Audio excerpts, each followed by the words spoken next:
If you aren't glamorizing your life with some bedazzle, then that really sucks because I went to an event this week hosted by my friend Melissa. It was Bedazzle and 90s music. So I brought a copy of my book, of course, or maybe not, of course. But this is going to be a new part of this series because I didn't finish and she let me take home the blue rhinestones. So I will start showing the progress of the actual book cover as well. And this is video 3. I'm just going to get right into it. So if you're new here, I will post the link to the playlist in the description so you can get caught up. Or if you just want to start here, that's totally fine too. And I know I said in video 1, or I think I said in video 1, that the only excerpt I was going to actually read in this series was the introduction. But when I was looking at the chapters that were coming up for this video, I changed my mind because when I was writing this book, when you write a book, you have to reread it a gazillion times as part of the editing process, even when you hire editors.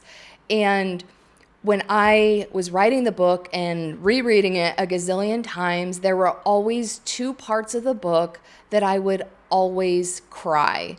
And one of them is the excerpt that I'm going to read today. And I'm reading it mostly because I'm curious, am I still going to cry? And I almost practiced it yesterday because I was like, I don't want to cry on camera, but let's just see what happens. So this is chapter 3. And again, if you're new, the main thing I'll fill you in on is my dad just passed away. So this is February 2017, and this is chapter 3 of Running in Slippers. I am working from home on my kitchen island, and a smell brings me out of my work trance. Who's smoking? The scent is pungent enough to sting my nose, so it has to be close by, but my windows are closed because duh, it's winter in Chicago. The hallway. Someone is smoking in the hallway, and it's coming in through the crack under my front door. Because I'm the treasurer on my condos association board, I feel obligated to tell whoever's smoking in the hall to stop. We can't afford to fumigate the hallways. I rashly swing open the door. Nobody's there. They went around the corner to hide from me because they know they've been caught. I walk around the corner to face the elevator bank. Nobody. What the hell? Who was smoking? I no longer smell the smoke, but there is a lingering sting in my nostrils. I am not crazy. I know I smelled a cigarette. I slowly walk back to my kitchen where the realization hits me. It wasn't the smell of someone actively smoking. It was the smell of someone who had just finished smoking. And it wasn't the smell of anyone who had just finished smoking. All smokers have their own distinct scent. I whisper into an empty room. Dad? An ice-cold chill runs through my body. I can feel my heart violently thudding in my chest while hearing the heartbeats loudly in my ears and reverberating in my skull. I'm terrified because my father, who is dead, was right here in my kitchen. I'm terrified that I have the ability to smell him. I'm terrified because I assume he left so quickly because he hates me for being a horrible daughter. I'm terrified that I have to deal with his passing by myself because my family is so emotionally unavailable. I'm terrified because he and Mark have abandoned me at the same time, and it's so fucking unfair and painful that I can't stand it, and I have no idea how I'm going to get through this. I collapse on the floor and sob hysterically until I don't feel anything except my raw heart and the warm puddle of tears on the cold wood floor under my face. Okay, so I can't do it without crying. That moment was one of the most intense moments of my entire life. So now I understand that I'm very intuitive. Like, I understand that I have and whether you believe in spirituality or not, I'm just going to express it how I express it.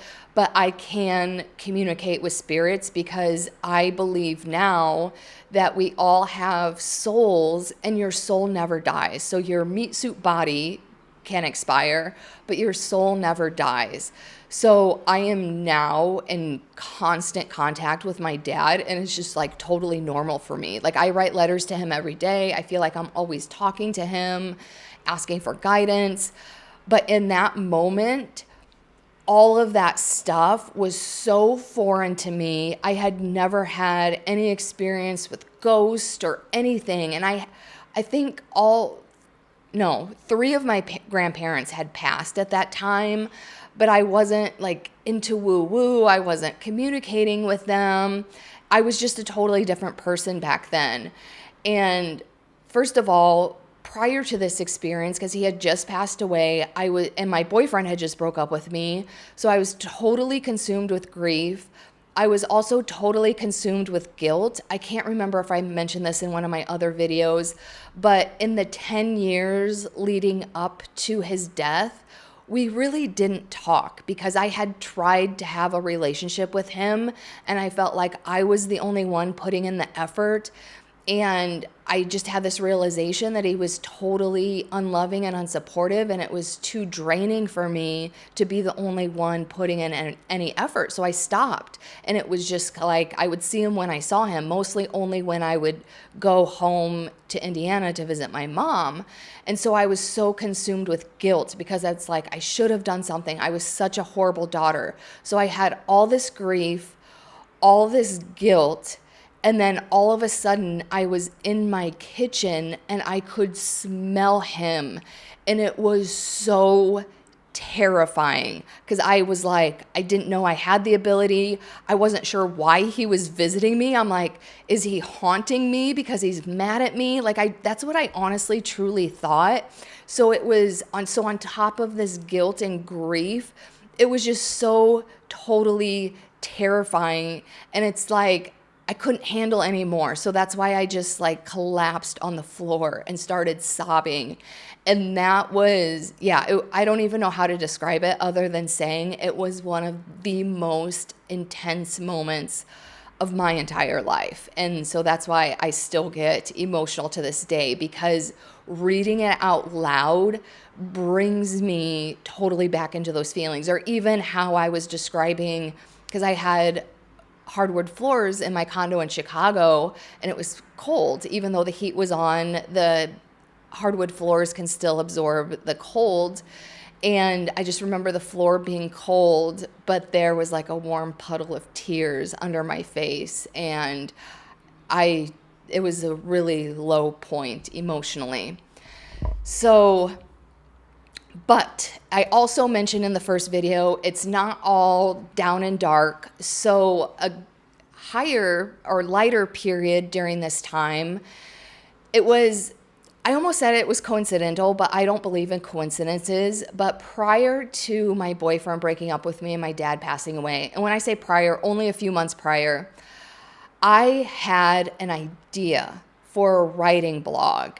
And just to give you a backstory on this, when ages 0 through 18, I was a prolific writer. Maybe not 0 because I didn't know how to read and write, but once I learned how to read, I was a prolific writer. I loved writing.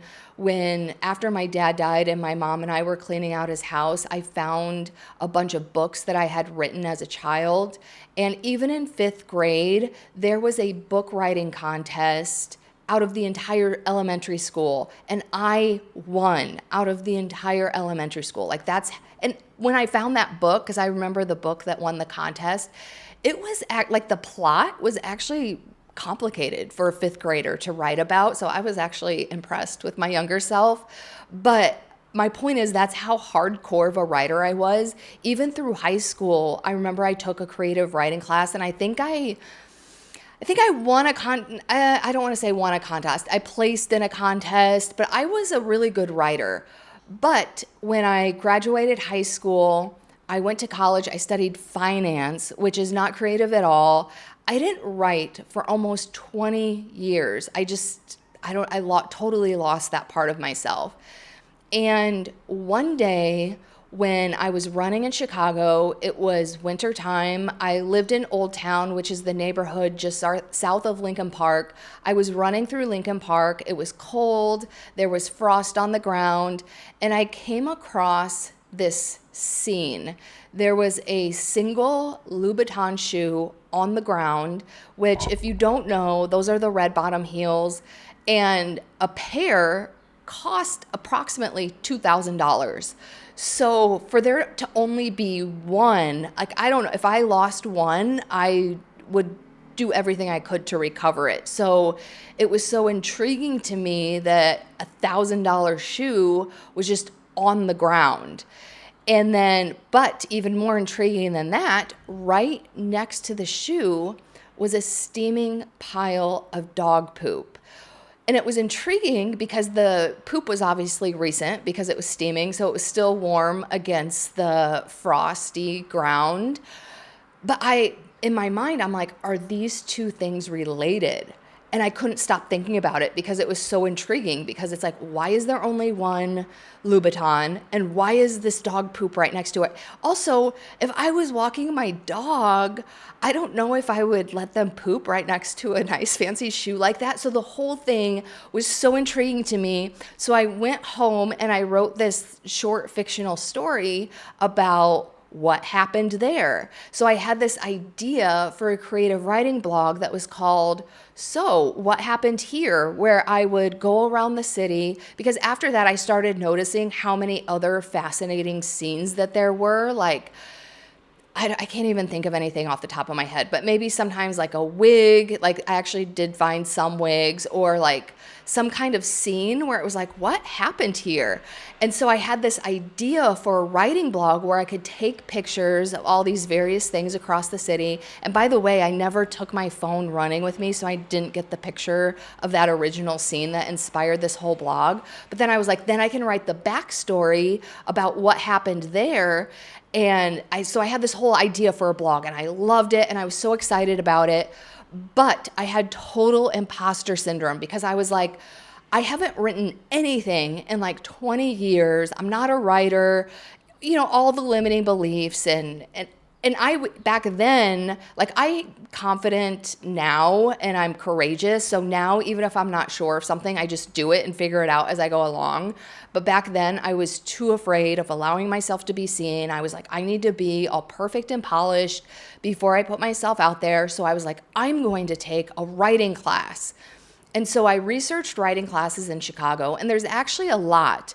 But the problem was, because I worked Monday through Friday in my corporate job, which is very analytical and just took a lot of brain energy that was not creative. So to work over 8 hours a day and then go to a writing class in the evening, it just felt way too exhausting and too much. So I wanted a writing class that was on the weekend. And the only one I could find was at the Second City Chicago, which, if you're not familiar with the Second City Chicago, the best way to describe it is that almost any Saturday Night Live comedian has graduated from the Second City Chicago Comedy Training Center. And I'm talking all the way back to Dan Aykroyd days up until, I don't think the current actors, but even through, I can't even think of any current actors, but many, many, many famous comedians have graduated from the Second City Chicago, like Amy Poehler, Steve Carell, like those are more the recent ones. But so that's the only one I could find on the weekend. And the Second City of Chicago was only like 4 blocks away from where I lived. So it seemed ideal, but I was like, I'm not a comedian. I'm not funny.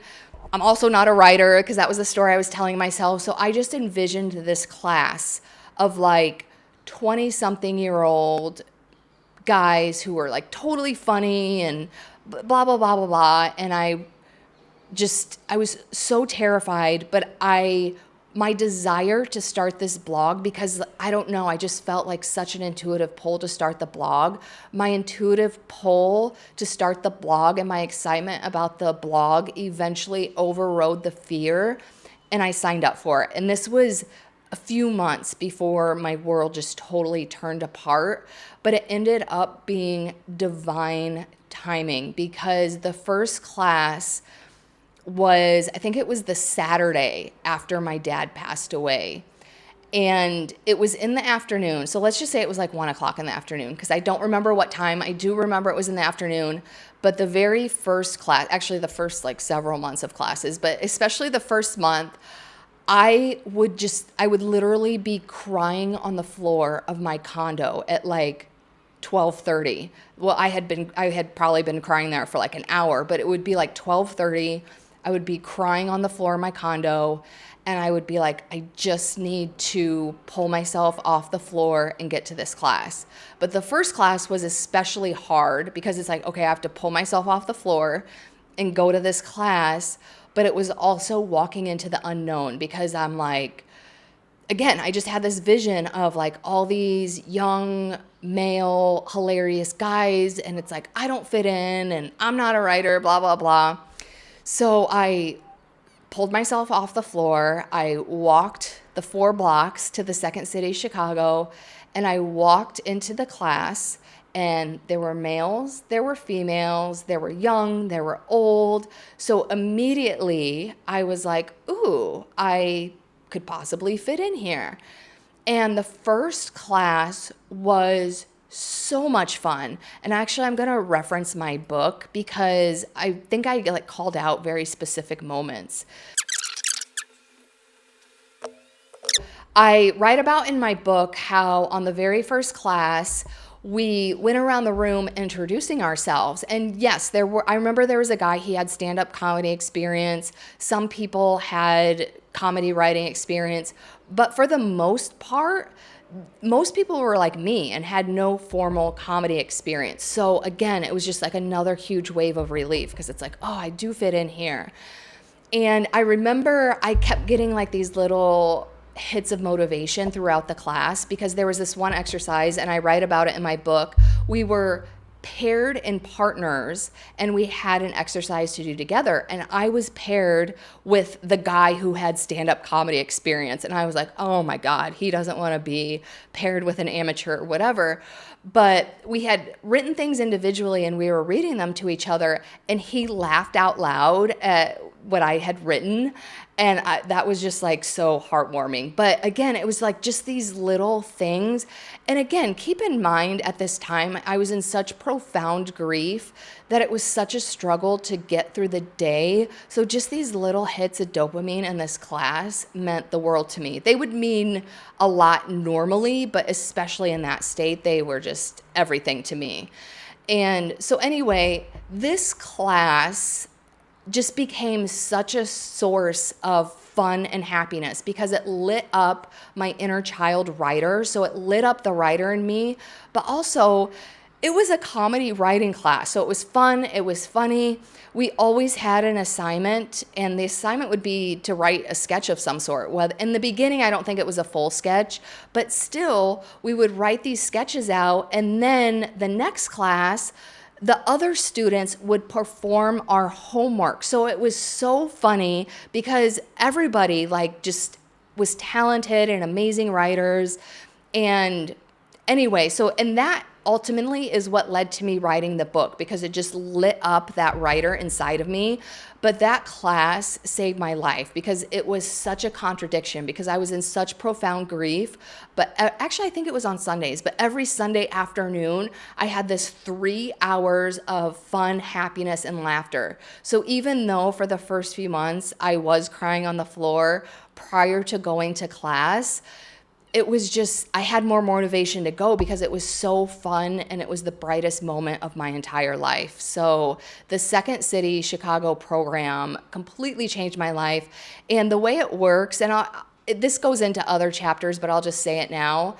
But anyone can take levels 1 through 4, and each level takes 2 months because I think it was 8 classes per level. So anyone can get through levels 1 through 4, but then levels 5 and 6, you have to apply because in levels 5 and 6, you're writing and producing a show that gets that premieres on the Second City stage. And so I went through the entire program, which takes about a year. So this was a whole year of like igniting that spark and having the fun and laughter.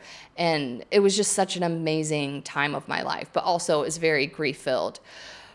But let's get into my dad's funeral, because this was really hard for me because we weren't close. So I had already decided I'm not speaking, I'm not saying anything, because it's like, what am I going to say? I didn't really know him. We were never close. It almost felt more embarrassing. It felt embarrassing not to say anything because I think you're expected to speak. But it felt even more embarrassing to say something because it's like, I don't even know what I'm going to say.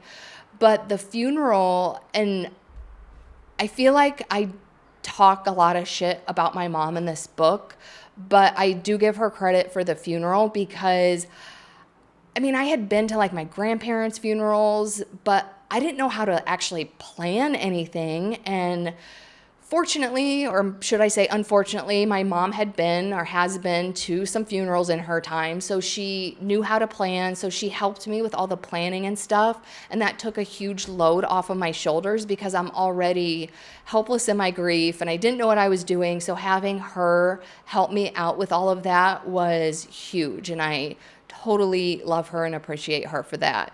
But the funeral itself was really awkward and painful. I was really happy because my parents divorced when I was in college, so none of my mom's family really had to be there. My mom herself didn't even really have to be there, but my mom was there. My grandma, who was my mom's mom, and she was my last surviving grandparent, she was there. My aunt and her partner were there. I think my uncles were there. But anyway, my mom's family really showed up. And again, I know I talk shit about them in the book because I'm like, oh, they're not supportive or whatever. But when it came to stuff like that, they can and do rally. And I do really appreciate that. And then also my dad's side of the family, which he didn't really keep in touch with his brothers, so naturally neither did I. But his one brother had just gotten knee surgery, so he did not come, although he did send condolences and was in touch. His other brother from Minnesota came. All of his brothers are older, but one was closer in age. His name was Ron. Ron was there. He has since passed. And then his two sons, my cousins, Ben and Aaron, were there. So I was also really heart touched by that as well. Because again, my dad didn't really keep in touch with them. Therefore, neither did I, but they also showed up. But the awkward and painful part about the funeral was the fact that my dad was an alcoholic, and so he would drink at the bar, and he had these bar friends, which in some way I knew about. I knew he went drinking at the bar and had new people there. But the part that was so awkward and painful about his funeral is that they stood up to speak. And when they were talking about my dad, they were like, oh, he was such an amazing man. He had such a good heart. And they were like talking about all of these things.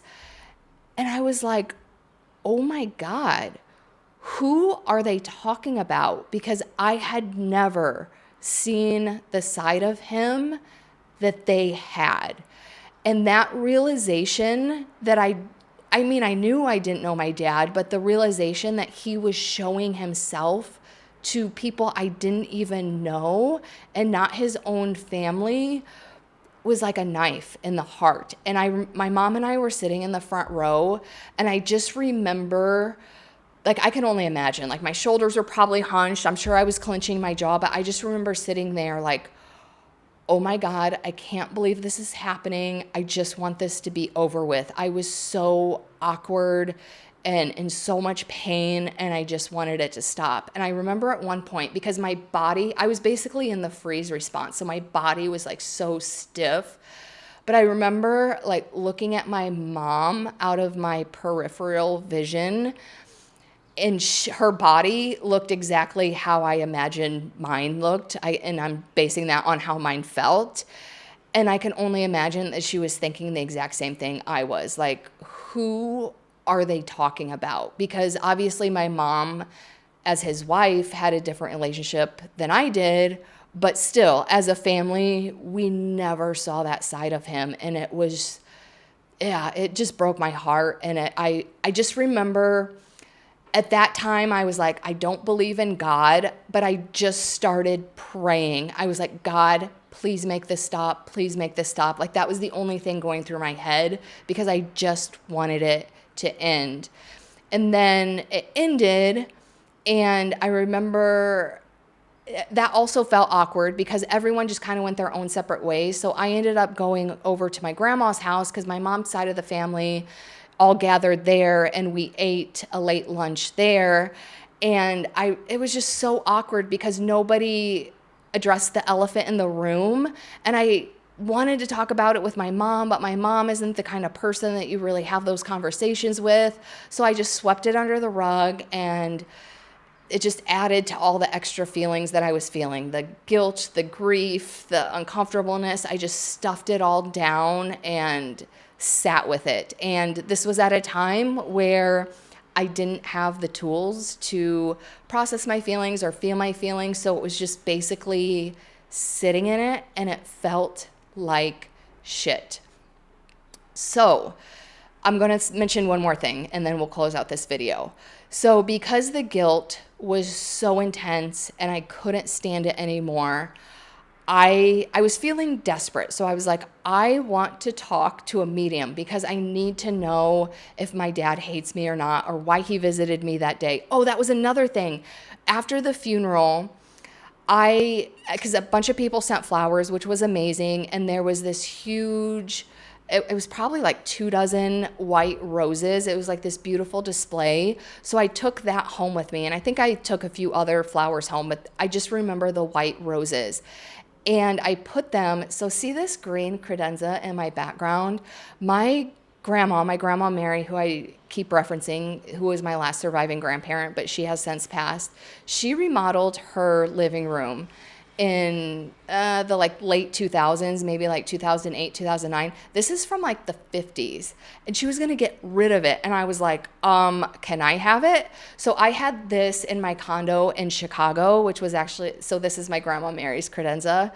And so I had put the white roses on this credenza in my condo in Chicago. And you know how it is with flowers, they don't last forever. So after a week, and I held on to them as long as I can because, you know, sometimes they get that kind of rotting smell. I held on to them even throughout some of that smell because I didn't want to get rid of them. And so but the smell started setting in, they were dead and decaying. So I was like, I have to get rid of them. And one day, again, I was working at home because I worked at home most of the time when I lived in Chicago. I was working from home, and all of a sudden I smelled the roses, just like totally fresh and clean. And as I was working, I was like, wait a minute, I threw those roses away. But the smell was so intense, I was like, oh, I must have like, when I threw them away, maybe I dropped one, maybe there's one underneath or under my couch. So I was like on this frantic, borderline manic rampage in my condo to find this lone rose, and I couldn't find it. And then finally I came to my senses. I was like, even if I did leave a rose behind, they weren't fresh anymore. Like that decaying smell had set in. So it would not be smelling all fresh and clean. So I had this other moment of like, oh my God, that was my dad. And I didn't know why he was visiting me. I thought for sure that he hated me, and the guilt, I just couldn't stand the guilt any longer. So I was like, I'm going to go to a psychic medium, which at that time felt so insane, but I was so desperate for answers. I was like, I'll do whatever it takes. And I had gone to these intuition and manifestation workshops that were, and I use a fake name in the book, but I'm just going to use her real name because I don't remember the fake name. Her real name is Delphina. She's amazing. I'm actually still part of her remote intuition group to this day. And her partner, Marie, is absolutely amazing. And she actually designed my landing page at Inner Glow by Angie if you want to check out Marie's talent. But anyway, back to the book and the story. They had hosted these workshops, and Delphina was a very in-demand psychic medium. She had like a 2-year waiting list. I think it's even longer now, But if you were an existing client of hers, including these workshops, all you had to do was text Marie and she would get you in almost immediately. So I texted Marie and I was like, hey, my dad died. I need to talk to Delphina.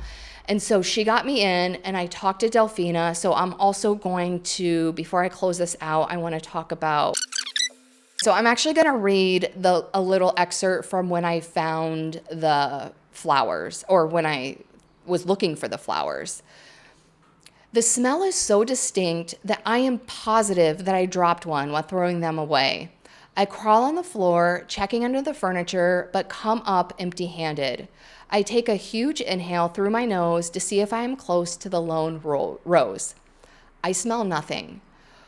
Wait, the roses I just smelled were fresh, not rotting. I feel a thud in my chest as my heart skips a beat. Dad? Why was he here again? I'm already sitting on the floor, so it's easy to assume my usual fetal position and sob until I'm exhausted. The guilt crevasse is too wide to handle. Does he hate me for not talking to him for so long? Is he mad that I didn't speak at his funeral? So that is what prompted me to schedule this meeting with, I call them Celeste and Luna, but it's Delphina and Marie. And so anyway, I show up and I was like, we go to her little back room and the chair that I sat in had a box of Kleenex next to it. And I was like, oh, I hope I don't cry, like all naive. And I sit down and I was like, and I'm thinking to myself, because I had never done anything like that before, I'm like, am I supposed to tell her what's going on? Because all she knew, actually, I found out later, she didn't know that my dad died. Because Marie apparently doesn't tell her the details of the appointments, because Marie is the one who schedules the appointments. But anyway, she didn't say a word. She closed her eyes to get connected to her spirit guides. And she didn't even have to say anything. I could feel the energy shift in the room and I just started bawling. So I needed the Kleenex right away. This is also making me emotional talking about this. And she says, oh, Angie, the heartbreak. And this was with me not telling her anything that was going on. And she immediately was like, your dad has a specific smell, doesn't he? And I could tell by her face that the smell was repulsing her because it's cigarette smoke. It doesn't smell good. But that made me excited because that was validation that she was actually smelling him. And I was like, yes. And she was like, what does he smell like? And I was like, cigarettes. And she was like, yep. And I even say, I can tell by her face his smell is revolting to her, but I am not offended. I'm just glad that she was able to connect with him. And then she told me, your dad says that he forgives you. He understands why you needed a break from him and knows what you did was best for you. When he was on this side, his true self was masked by his addiction, and he says he's sorry that he couldn't be there for you. And she pauses to receive more information. Okay, I'm reading another excerpt. Your dad is funny. He doesn't believe in people like me, so he keeps trying to pull away. But I'm like, we're already doing this, so let's keep doing it. Does that sound like your dad? I laugh because that totally sounds like dad. Oh, yeah. And then she says, tell me about the shirt. And I was like, shirt? And she was like, did you take a shirt from his closet? And I was like, yeah, I took a sweater from his closet because when my mom and I were cleaning out his house, it was just a bunch of junk that I didn't want. But I took a sweater from his closet just to have something. So the fact that she could smell him and called that out, I immediately, because when I was going to this appointment, I'm like, I don't even believe in this stuff. What am I doing? I felt so weird. Remember, this is such a side random note. Remember the psychic in Pee-wee's Big Adventure where she has her crystal ball and she was such a fraud and she saw a sign outside that said the Alamo and she's like, yeah, your bike is in the Alamo. That's what I thought psychic mediums were. But she totally proved herself just within this first few minutes. And another thing, I don't think I mentioned this in the book, but she kept calling me Ange. And this is someone I don't know very well, but my dad would have called me Ange. So that's another piece of validation where I was like, oh yeah, she's connected to him. But anyway, she totally took this huge weight off my shoulders because I was so afraid that he hated me. But the fact that he forgave me was just like so beautiful. And so anyway, we got my dad's stuff out of the way, but then she gives me a few more messages from dad and then moves on to Mark, which was my ex-boyfriend, and that is not his real name. And she says, tell me more about the other heartbreak. I reach for more Kleenex and give her the Cliff Notes version of Mark, the trauma bond, my codependency on him, even though he didn't treat me the way I deserved, how he always gave me the silent treatment, and how he ultimately kicked me to the curb for Julia. Up and down, around and around, off and on for the better part of 8 years, but the last 4 being the worst because instead of accepting that he wasn't capable of being in a loving, committed relationship, I tried to convince him to change. Luna basically tells me, again, Luna is Delphina. Luna basically tells me I need to get over him, which I already know but can't and don't want to accept. We are almost at the end of the hour session, and I haven't asked any questions yet, but there's one burning question that I am desperate to know the answer to. Why didn't Mark choose me? Do you really want to know? Her tone is challenging. Shit, maybe I don't. Curiosity killed the cat. I nod yes. Because you didn't accept him for who he is. She does. I have a breakdown right in front of Luna. I don't think I've ugly cried in front of anyone before. The worst part is, I know she's right. Instead of walking away, I wanted to change him into someone who loved and accepted me unconditionally. Even though I have the closure I need with Dad, my heart feels even more damaged and raw than it did before. Before leaving Luna's, she gives me a carnelian bracelet, an orange crystal for courage, vitality, and confidence. And then I go home and cry on the floor. But that's where I'm going to end it for today. And I know we're kind of still in the dark moments, but I promise there are lighter moments. And there was a lighter moment in this chapter, which was the Second City class. And also, I know I said, I think in the first video, I was like, oh, this is only going to be a 5-part series, but we're only on chapter 5 and this is the first video. So this is absolutely not going to be only a 5-part series. It's going to be, because again, this is all improv. I don't have a specific outline or timeline. So it's going to take however long I want it to take because again, there are no rules. So start wherever you want to start. And also I'll keep you updated on the Bedazzle progress and I will see you in the next video.